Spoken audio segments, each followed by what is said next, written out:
My name's Hilary Bettis. I'm a playwright. I currently have a play happening at Roundabout Theater in the Laura Pell's space called 72 Miles to Go. That's a play about, it follows a family over 8 years as they grow up and come of age, but really against the backdrop of the mother having been deported. But it's really a story about how this family holds on to intimacy and connection against these particular circumstances. We're opening March 10th, and it runs until May 3rd. My mother is Mexican-American. She grew up on the border in Tucson, Arizona, where the play is set. And so I left home when I was 18 to try to sort of figure out what to do with my life. And I knew I didn't want to go to college. And then found theater in LA, of all places, and really fell in love with I saw a production of Death of a Salesman and fell in love with theater, wanted to know everything about it. So I came to New York, taught myself how to write plays, and then, started just kind of throwing things out in the universe, and, ended up getting a fellowship to Juilliard to study playwriting with Marcia Norman and Krista Rang in 2013. Worked in TV for a couple of years. I wrote on The Americans for the last 2 seasons of that show, and then wrote this play while I was also working on that show. The inspiration for this play it's a combination of both, what is happening in the world right now in terms of, I personally believe that the treatment of undocumented people in this country is one of the greatest rights human issues of this generation. And then my own family background, my mother growing up in Tucson, Arizona, every character in the play is really somebody that is intimate and personal to me. My father is a minister, my brothers are in the military, my mother was an RN. And so I really wanted to write sort of the quintessential American family drama, but through the lens of this mixed status Mexican-American family and what they are grappling with, both in terms of the struggle to just be a citizen in this country and their immigration status, as well as just like the everyday life things that I think we all take for granted, like graduating and getting married and having babies, and what happens when your mother can't actually be there for these rites of passage, and how do you deal with that, and how do you survive? There's 5 characters in the play. There is 3 children and the parents. Anita and Billy are the parents. Anita has been deported to Mexico for the second time at the top of the show. And then it really follows this family over 8 years as these 3 kids grow up and really grapple with trying to find their own, their purpose without having their mom there, and like the kinds of sacrifices that they make to try to keep their family together and to try to bring their mom home.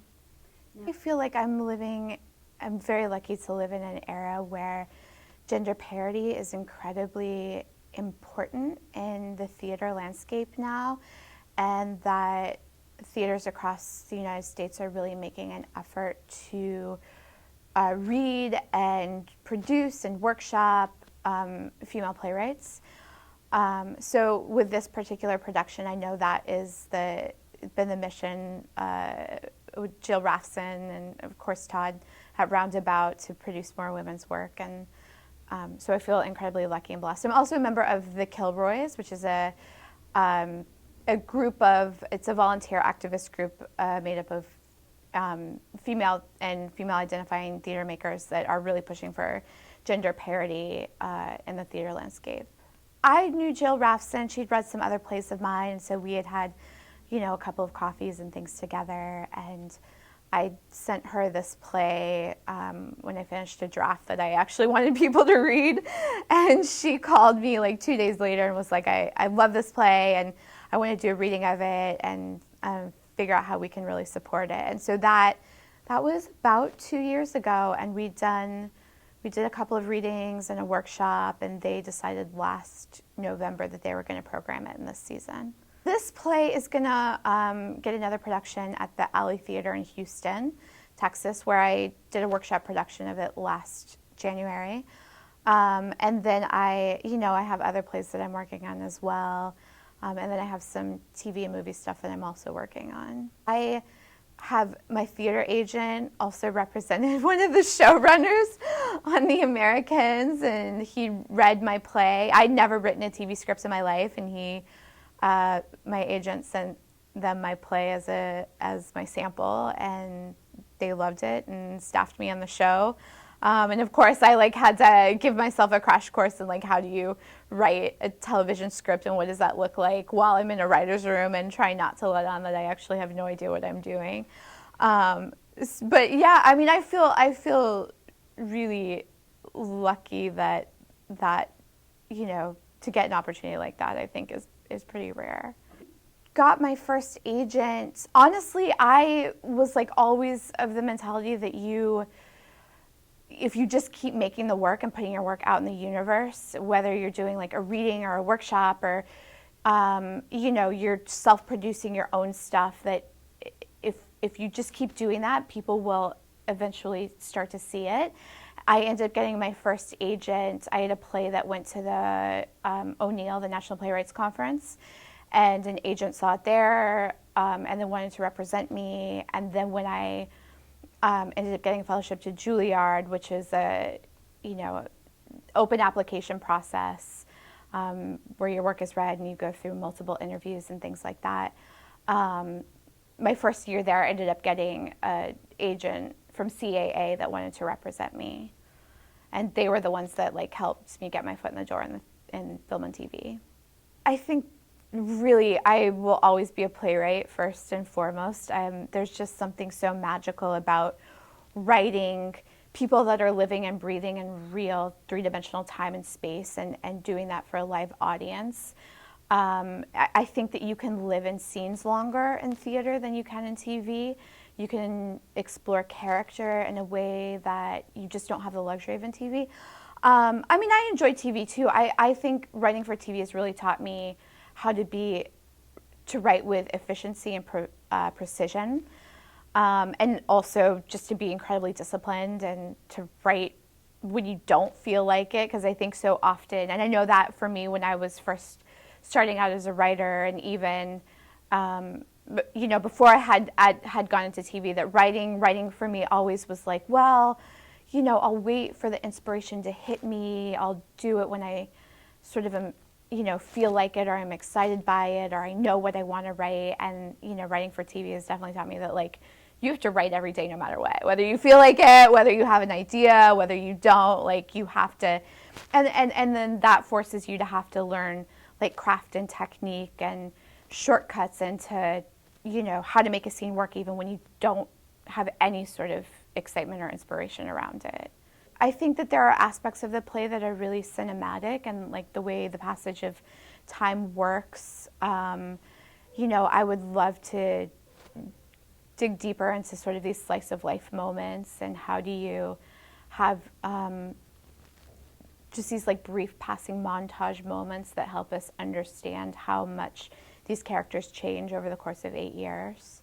Now, the play that exists in your head is never, ever, ever going to be the play that exists in reality. And I think that is definitely a hard lesson for, a lot of playwrights, and especially early career playwrights, to sort of grapple with.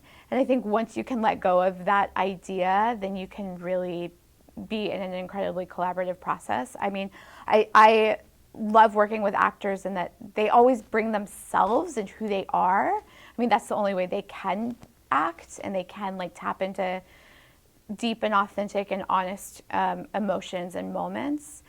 Oftentimes I find that I end up changing and altering and digging deeper into characters because of what actors bring to the table. And certainly there's a lot of times where an actor will say a line and you had such a specific intention and idea behind how it worked, and then an actor has a completely different take on it that, is oftentimes way more interesting than any idea that you had around what that line is. But I love working with actors.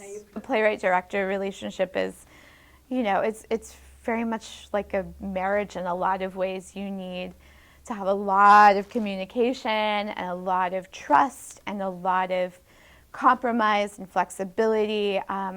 Working with Joe Bonney on this has been a great experience, and she's not, she's not the kind of director that comes in with a big sort of theatrical idea that she wants to impose on the play. She comes in really not knowing what the play is and wanting to find it and discover it with the writer, with the actors, with the designers, and let it be sort of this organic, breathing thing. And oftentimes I'll have a really specific idea about something, and she will say, okay, I don't think, let's try it, and we'll try it 100 different ways, and it doesn't work, and then she'll have an idea, and we'll try it, and, that will work. But I think it's also very similar to a director cinematographer relationship in filmmaking as well, where you have two people that have a strong vision and point of view that are. It's not about one vision dominating the other. It's about how do these two visions and points of view mesh into this thing that's bigger than everybody involved. The play is 72 Miles to Go at Roundabout Theater. We open March 10th and run till May 3rd.